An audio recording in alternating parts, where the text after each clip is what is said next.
نحمده ونصلي على رسوله الكريم أما بعد أعوذ بالله من الشيطان الرجيم بسم الله الرحمن الرحيم إنا نحن نزلنا الذكر وإنا له لحافظون. وقال الله تعالى في موضع آخر قل هل يستوي الذين يعلمون والذين لا يعلمون. وقال النبي صلى الله عليه وسلم خيركم من تعلم القرآن وعلمه. عن أبي هريرة رضي الله تعالى عنه قال النبي صلى الله عليه وسلم الدنيا سجن المؤمن وجنة الكافر.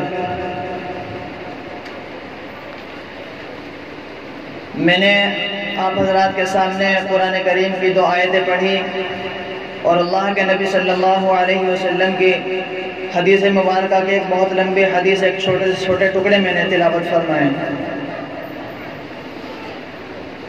جن کا تعلق قرآن کریم سے ہی ہے. ایک آیت کا تعلق وہ علم سے متعلق ہے، جاننے نہ جاننے کے متعلق ہے. میں اپنی بات شروع کروں اس سے پہلے کہ میں حضرت مولانا محمد مہتاب صاحب کا اور مدرسے کے اساتذہ کرام اور جو ذمہ داران ہیں ان کا شکریہ ادا کرتا ہوں کہ انہوں نے مجھے کچھ موقع بولنے کا موقع عنایت فرمایا اور مجھے یہاں آنے کی دعوت دی. بس دعا فرمائیں کہ اللہ تبارک و تعالی جو باتیں ہوں ان پر کہنے سننے سے زیادہ ہم سب کو اللہ تعالی عمل کی توفیق عطا فرمائیں. بولنے سے زیادہ زندگی میں اگر عمل آ جائے یہ زیادہ مفید ہے. آج کے دور میں ہر انسان بولنے والا ہے. ایک جاہل سے جاہل انسان کو بھی اگر مائک پر بٹھا دیا جائے تو وہ بھی 2-3 گھنٹے آرام سے بول لے گا. لیکن حقیقت یہ ہے کہ اگر ہماری زندگی میں اگر عمل ہوگا تو یقیناً ایک ایک لفظ کے اندر اللہ تبارک و تعالیٰ کی طرف سے تاثیر ہوگی جو دلوں پر راز کرے گی، دلوں پر اس کا اثر ہوگا. یہاں کا ماحول میں نے دیکھا ماشاءاللہ کتنا خوشگوار اور کتنا اچھا. جو انتظام یہاں کے ذمہ داران حضرت مولانا مہتاب صاحب اور ناظم صاحب اور ذمہ داروں نے کیا ہے، ایسا انتظام اکثر تب کیا جاتا ہے جب بچے حافظ قرآن ہو جاتے ہیں. یہاں تو الحمدللہ 3 بچوں نے ناظرہ مکمل کیا اور ان بچوں کے ناظرہ مکمل ہونے پر اتنا اچھا پروگرام جو کیا جا رہا ہے. اور حقیقت یہ ہے کہ میں تو کہتا ہوں اس سے بھی بہتر پروگرام ہونا چاہیے. اس سے بچوں کے اندر ایک ہمت اور کانفیڈنس ملتا ہے، بچوں کے اندر پڑھنے کا ایک جذبہ پیدا ہوتا ہے. جب بچے یہ چیزیں دیکھیں گے اور ان بچوں کو ایسے بچوں کو دیکھ کر کے دوسرے بچوں کے اندر بھی ایک جذبہ پیدا ہوگا، ایسا جذبہ کہ بھئی ان بچوں کے ساتھ میں اتنا اچھا معاملہ کیا گیا، ان کو انعامات سے نوازا گیا، ان کے سروں پر ہاتھ رکھے گئے، پگڑیاں سروں پہ باندھی گئی، تو ہم بھی انشاءاللہ محنت کریں گے. بچوں محنت کریں گے انشاءاللہ. میں نے اللہ کے نبی صلی اللہ علیہ وسلم کی حدیث شریف پڑھی اس سے پہلے کہ میں نے ایک آیت پڑھی قرآن کریم کی اِنَّا نَحْنُ نَزَّلْنَا الذِّكْرَ وَإِنَّا لَهُ لَحَافِظُونَ. اللہ تبارک و تعالیٰ نے ارشاد فرمایا بے شک قرآن کریم کو ہم نے نازل کیا ہے اور ہم ہی اس کی حفاظت کرنے والے ہیں.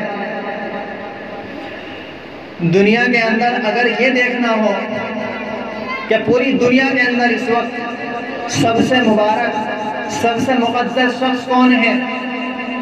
ایک جاہل آدمی جو حافظ قرآن نہیں ہے، ایک جاہل آدمی جس کے سینے کے اندر ایک لفظ بھی قرآن کا محفوظ نہیں ہے، ایک اس کو کھڑا کر دیا جائے. اور ایک بچہ جس کے سینے کے اندر قرآن محفوظ ہو گیا ہو، البتہ وہ حافظ بھی نہ ہوا ہو لیکن قرآن کریم ناظرہ مکمل ہو چکا ہو. جیسے معصوم بچے بیٹھے ہیں انہوں نے قرآن کریم مکمل کیا ناظرہ، تو دونوں کے اندر زمین آسمان کا فرق ہوگا. حقیقت یہ ہے کہ جس بچے نے قرآن کریم پڑھا، جس بچے کے اندر اللہ تبارک و تعالیٰ نے قرآن کریم کو محفوظ کر دیا ہو، اس کی ایک الگ ہی شان ہوگی، الگ ایک رونق ہوگی، اور اس کے سینے، اس کے چہرے پر اللہ کی طرف سے ایک نورانیت، ایک نور الگ ہی ٹپکتا ہوا ہوگا. اور جو جاہل ہوگا، جس کے سینے کے اندر قرآن نہیں ہوگا، دین سے بہت دور ہوگا، اس کے چہرے پر الگ ظلمت ٹپکتی ہوگی۔ بہت سے لوگ اس بات کو کہتے ہیں کہ ہم اپنے بچوں کو قرآن پڑھائیں گے، دین سکھائیں گے، تو یہ کیا کریں گے، یہ کیا کر لیں گے؟ تو سنیے، ایک مرتبہ ایک بادشاہ کہیں کسی راستے سے گزر رہا تھا، ایک بادشاہ کسی راستے سے گزر رہا تھا۔ اس بادشاہ نے دیکھا کہ ایک عالم دین پلوتھی مار کر بیٹھے ہوئے ہیں ایک پیڑ کے نیچے، اور وہ کتاب کا مطالعہ کر رہے ہیں۔ بادشاہ سلامت اپنے گھوڑے سے اترے اور اتر کر کے ان کے پاس گئے اور ان کو جا کر کے بڑے ادب و احترام سے سلام کیا، اور سلام کر کے کہا کہ حضرت اتنا علم پڑھنے کا فائدہ کیا ہوا؟ تو یہ آپ کی اتنی بری حالت میں آپ بیٹھے ہوئے ہیں، آپ نے اتنا علم پڑھ لیا، فائدہ کیا ہوا؟ جواب سن کر کے آپ بھی خوش ہو جائیں گے انشاءاللہ۔ وہ جو عالم دین تھے انہوں نے جواب دیا کہ بادشاہ سلامت، علم دین کی یہی تو برکت ہے کہ آپ گھوڑے سے اتر کے آئے میرے پاس، خود عزت احترام سے سلام کیا اور عزت سے آپ میرے سامنے کھڑے ہوئے ہیں، تو یہی تو علم کی برکت ہے۔ دنیا کے اندر آج جو ایک ماحول بنا ہوا ہے، مسلمانوں کو ایک بری نگاہ سے دیکھا جا رہا ہے، اسلام کو ٹارگٹ بنایا جا رہا ہے، قرآن کریم کے اندر بڑی بڑی تحریفات کرنے کی کوشش کی جا رہی ہے، لیکن ہمارا یقین ہے، ہمارا اللہ کے ذات پر عقیدہ ہے کہ دنیا کے اندر قرآن کریم کا ایک لفظ بھی جس نے بھی بدلنے کی کوشش کی ہے، دنیا میں اس کا برا حال ہوا، اور بہت ساری مثالیں ہمارے سامنے موجود ہیں۔ اور قرآن کریم کے میں نے دوسری آیت پڑھی، قُلْ هَلْ يَسْتَوِي الَّذِينَ يَعْلَمُونَ وَالَّذِينَ لَا يَعْلَمُونَ، آپ کہہ دیجئے کیا وہ شخص برابر ہو سکتا ہے جاننے والا اور نہ جاننے والا؟ علم دین سیکھنے والا، قرآن کریم پڑھنے پڑھانے والا کیا انجینئر کا انجینئر ہمارا مقابلہ کر سکتا ہے؟ ان حافظ اور علماء کا مقابلہ کر سکتا ہے؟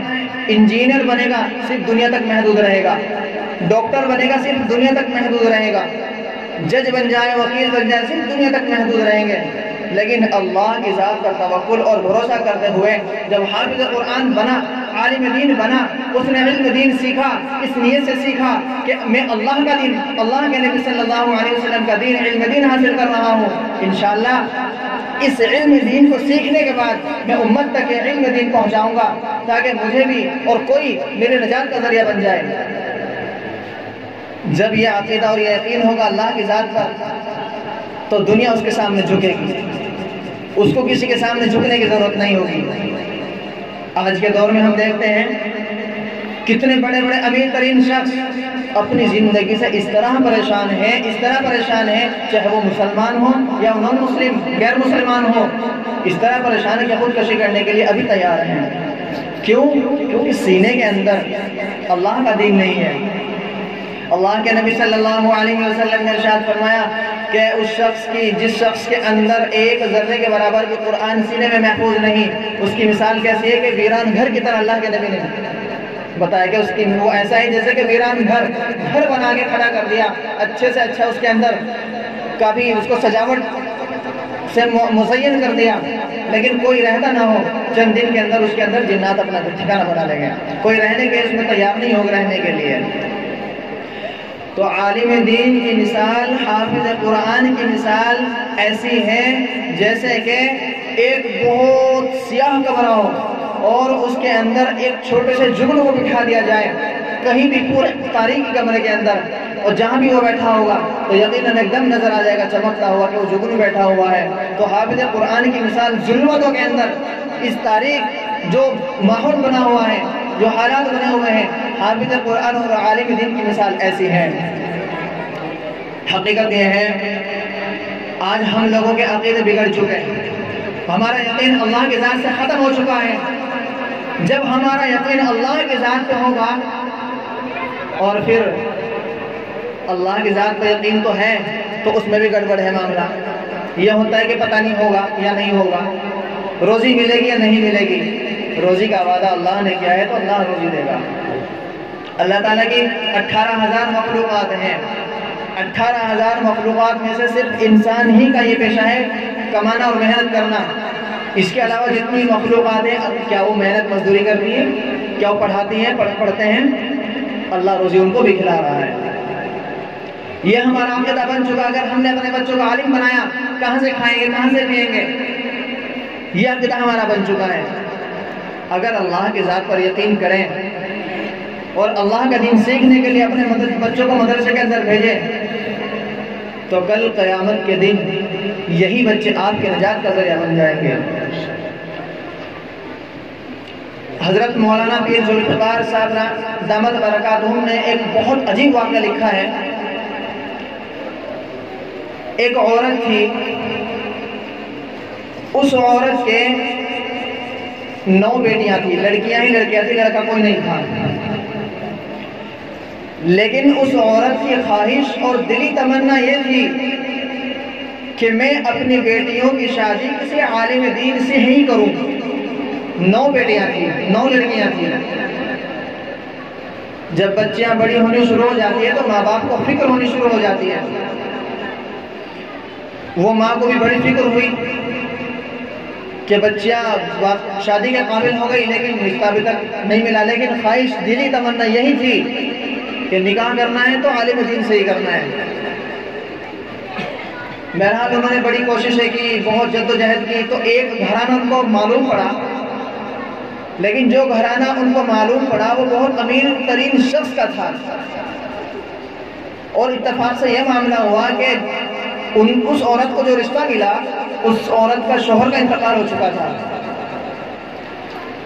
تو جس عورت کے بیٹیاں ہی بیٹیاں تھیں وہ اور اس کے شوہر ان کے گھر گئے.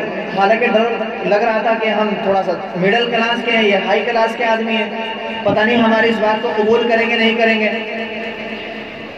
جب وہ عورت اس گھر کے اندر گئی اور یہ تمام باتیں ذکر کی تو اس عورت نے بھی ایک دم قبول کر لیا کہ ہمیں قبول ہے آپ کا یہ رشتہ. اللہ تبارک و تعالی نیتوں کو دیکھتے ہیں.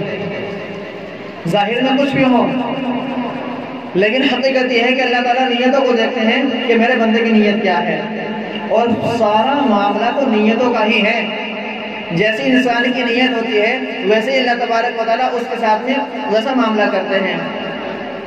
تو ہماری اپنی نیت یہ ہونی چاہیے کہ ہم اپنے بچوں کو عالم دین بنائیں گے, مدرسے کے اندر بھیجیں گے. اور پھر سنو, اگر یہ مدارس والے نہ ہوتے, یہ مدرسے نہ ہوتے, یہ علماء دین اور علماء کرام نہ ہوتے تو یہ سرزمین ہی ختم ہو جاتی, دنیا ہی ختم ہو جاتی. اللہ کے نبی صلی اللہ علیہ وسلم نے ارشاد فرمایا لا تقولوا فی احد یقول اللہ اللہ. تم میں سے جب تک کوئی شخص روئے زمین پر اللہ اللہ کہنے والا نہ ہوگا اس وقت تک قیامت نہیں ہے. یعنی جب اللہ اللہ کہنے والا کوئی نہیں ہوگا قیامت واقع ہو جائے گی. تو حقیقت یہ ہے کہ اور سنو ایک حدیث شریف اور ہے, اس کا میں مفہوم آپ کو بتلا دوں. جب اللہ تبارک و تعالی کسی سرزمین پر اپنا عذاب نازل کرنا چاہتے ہیں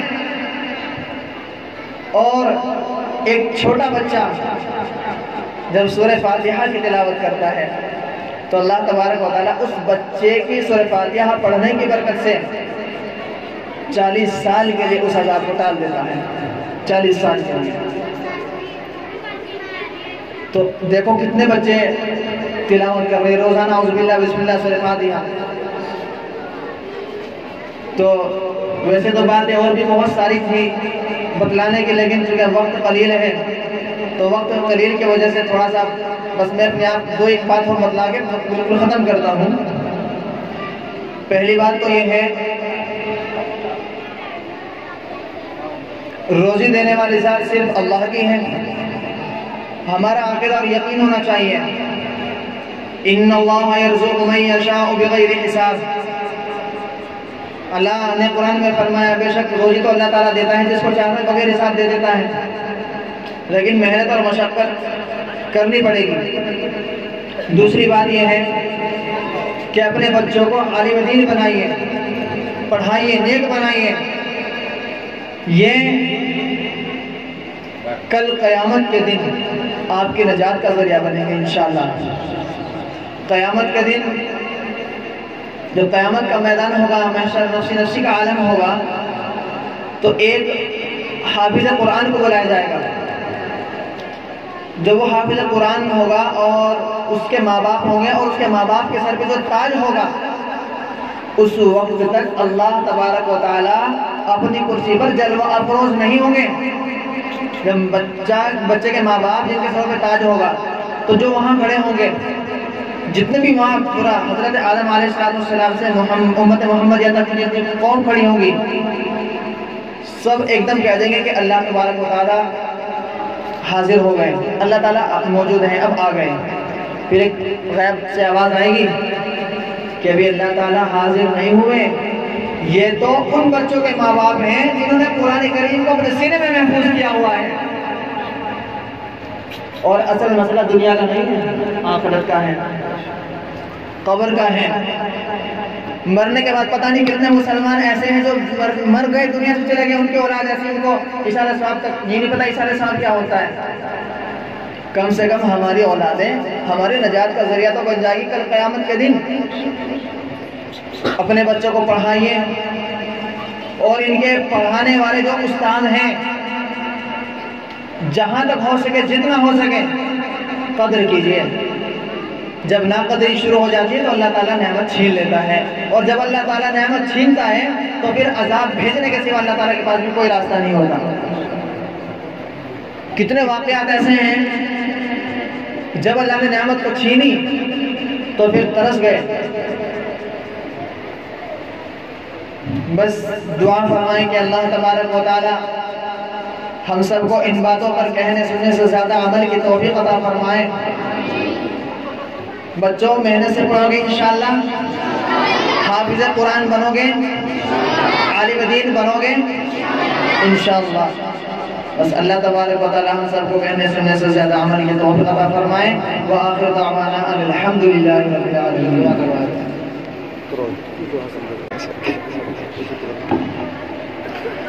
الحمد لله رب العالمين الرحمن الرحيم مالك يوم الدين إياك نعبد وإياك نستعين اهدنا الصراط المستقيم صراط الذين أنعمت عليهم غير المغضوب عليهم ولا الضالين اللهم صل على سيدنا محمد وعلى آل سيدنا محمد كما صليت على إبراهيم وعلى آل إبراهيم إنك حميد مجيد اللهم بارك على سيدنا محمد كما باركت على إبراهيم وعلى آل إبراهيم إنك حميد مجيد اللهم إني ظلمت نفسي ظلما كثيرا ولا يغفر الذنوب إلا أنت فاغفر لي مغفرة من عندك وارحمني إنك أنت الغفور الرحيم ربنا آتنا في الدنيا حسنة وفي الآخرة حسنة وقنا عذاب النار وقنا عذاب الحشر وقنا عذاب جهنم وقنا عذاب الدين ربنا لا تزغ قلوبنا بعد إذ هديتنا وهب لنا من لدنك رحمة إنك أنت الوهاب ربنا إنك جامع الناس ليوم لا ريب فيه إن الله لا يخلف الميعاد لا إله إلا أنت سبحانك إني كنت من الظالمين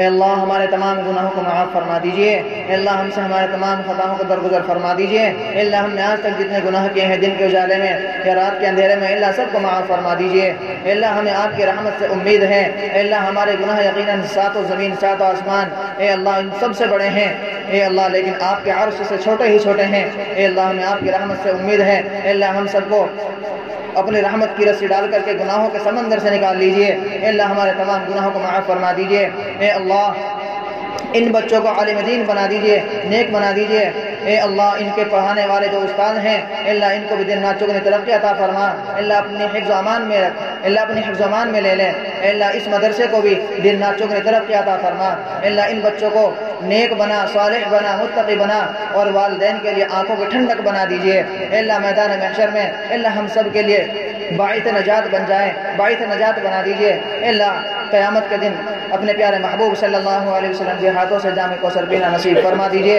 اے اللہ مختصر سے ہم نے جو مانگا وہ بھی جو مانگنے سے رہ گیا اے اللہ وہ بھی عطا فرما دیجئے، اے اللہ حقیقت یہ ہے کہ جو مانگنا چاہیے تھا وہ مانگ نہ سکے، لیکن اے اللہ آپ بن مانگے عطا فرما دیجئے، اے اللہ ہماری اس دعا کو اپنے پیارے محبوب صلی اللہ علیہ وسلم کے صدقہ طفیل سے قبول اور مقبول فرما، صلی اللہ تعالی علی خیر خلقہ سیدنا محمد وعلی آلہ واصحابہ اجمعین برحمتک یا ارحم الراحمین۔